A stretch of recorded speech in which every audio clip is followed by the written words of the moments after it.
100 రోజుల నుండి మా షాప్లో అయితే బిజినెస్ కూడా లేదు. ఎందుకంటే స్టార్టింగు 100 రోజుల నుండి 100 డేస్ నుండి స్టార్టింగ్లో బాగుండే బిజినెస్ డైలీ 20,000 30,000 అవుతుంది. ఈ 100 రోజుల నుండి బిజినెస్ ఏమీ లేదు. మా షాప్ మీదకి వచ్చి ఆవులు పనుకుంటున్నాయి. పనుకున్నా మేము ఎందుకు దాన్ని ఏమనలేదంటే, కానీ ఏదో పబ్లిక్ రాలే పాపం, దానిలన్నా ప్రశాంతంగా అనుకోనిలే అని. ఎందుకంటే ఈ 100 రోజుల నుండి బిజినెస్సే లేదు. మరి మనకే అర్థం కాదు ఏం చేయాలా అని.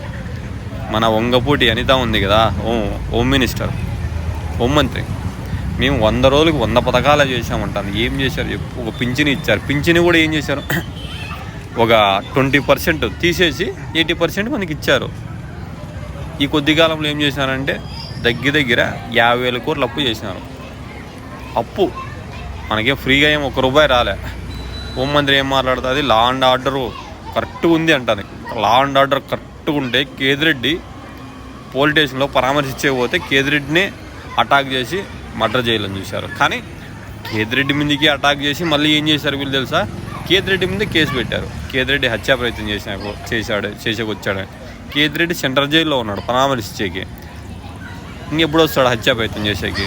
ఆయన కారు మీదకి ఎక్కి ఆయన కారు అద్దాలే ఒలగొట్టుకోవాలనుకుంటున్నారు. కానీ ఈ 100 రోజుల పరిపాలన ఆవులు వచ్చి మా షాప్ ముందర పనుకుంటున్నాయి. కానీ ఇంత అద్దుమానమైన గవర్నమెంట్ ఎప్పుడు లేదు మన రాష్ట్రంలో. ఇంత ఎన్ని గవర్నమెంట్లు వచ్చినాయి. ఇంతకుముందు టీడీపీ వచ్చింది, ఇంతకుముందు కాంగ్రెస్ వచ్చింది. సెకండ్ టైం టీడీపీ వచ్చినప్పుడు ఎంత దారుణం అంటే అంత దారుణం. బిజినెస్ రోజుకు 1000 రూపాయలు అమ్మలేకపోతున్నాం. మా బాధలు ఎవరికి చెప్పుకోవాలో కూడా తెలియదు, దేవునికి కూడా